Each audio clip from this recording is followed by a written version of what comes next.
Thank you very much, Mondi. Let me start by extending best wishes to members of the media. I think we all know that 2021 will be a very eventful year, and I'm sure your work this year will be quite exciting. I also want to apologize for the absence of the political leader. As some of you would know, he suffered the loss of his brother, whose burial will be next week. Until that time, he's actually slowed down on some of his work and his public appearances. And he's asked that you excuse him for not being here today. And I ask that we all extend sympathies to him and to his brother's family, children, wife, and others. On December 9th, 2020, a press conference was hosted by the chair of the Command Center, Honorable Dominic Fede, with announcements of new regulations that came out of NEMAC consultations. It was stated that these protocols would be for the period December 15th to January 11th. Today is January 14th, 2021. I need to start by asking you, the media, are there any regulations and protocols in effect in St. Lucia right now? On December 17th, 2020, on the margins of a Senate meeting, the Minister of Health, Honorable Mary Isaac, who has responsibilities to issue orders and regulations, stated that the government had the COVID-19 pandemic under control. 1 month later, St. Lucia is experiencing its worst days of the COVID-19 pandemic. We have seen about 230 cases from December 11th to January 13th, with a pandemic high of 43 cases on January 9th. Yet, amidst all this, it appears that our protocols have expired since January 11th. How can a responsible government, how can a responsible Minister of Health, how can a responsible chairman of the Command Center, and how can a responsible Prime Minister allow our country to be in such a situation? A worsening of the pandemic and no protocols legally in place. However, the situation is worse than this.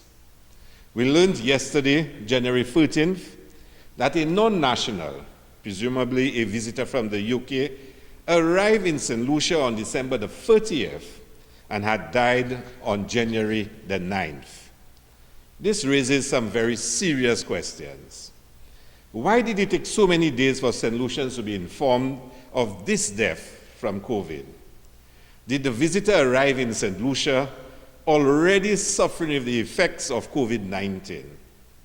Did the visitor present a negative COVID test result? As the visitor was not in care at the time of his death, was the result where he stayed respecting and implementing approved COVID-19 protocols? Is it true that there has been an outbreak of COVID at that same resort? Do we have evidence of the UK strain of the COVID-19 virus in St. Lucia? What action will be undertaken by the CMO and Minister of Health to address this very worrying situation? With the UK and the US now requiring international travelers to present negative PCR tests upon entry, the following questions also arise. Does St. Lucia's overburdened public health sector have the capacity to perform these additional tests? Will local private labs now be certified to process PCR tests to compensate for the new UK and US policies? Does St. Lucia even have the capacity to test for the new COVID variants that are emerging? At this point, I'm sure you will agree Most St. Lucians would prefer that our borders be closed to the UK and the US in order for us to take control of this outbreak in COVID-19. However, we are aware of the economic ramifications of closing the borders. Therefore, we once again call upon the government of St. Lucia to ensure the following for all international visitors.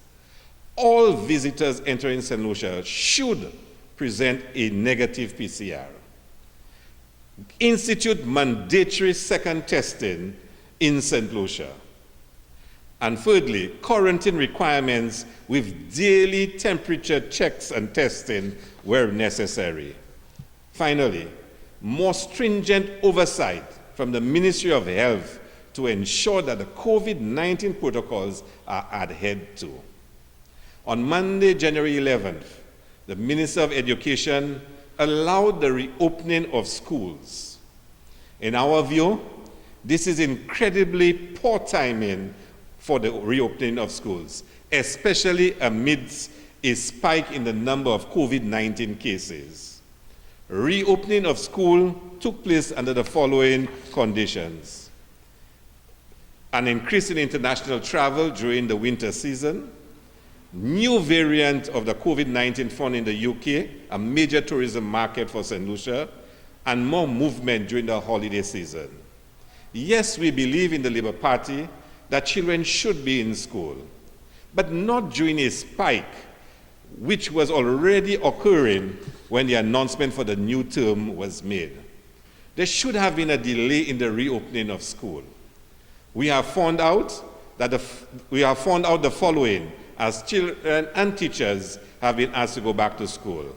There is insufficient support given to schools to properly address the health and safety needs of teachers and students.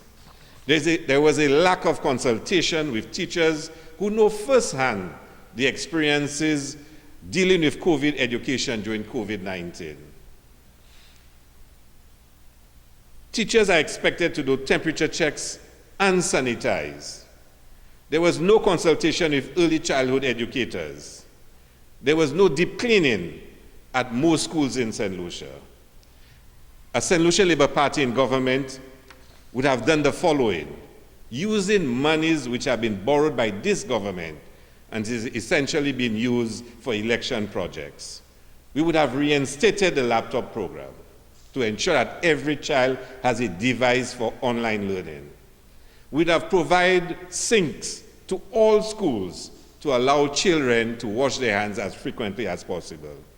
We'd have provided soap, sanitizer, and other disinfecting supplies to all schools to ensure that children sanitize regularly, can wash their hands regularly, and schools can be disinfected regularly.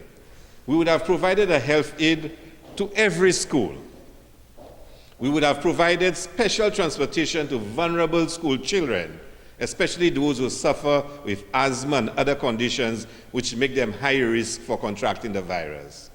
And finally, we would have expanded the school feeding program. This government has handled this COVID-19 pandemic disastrously.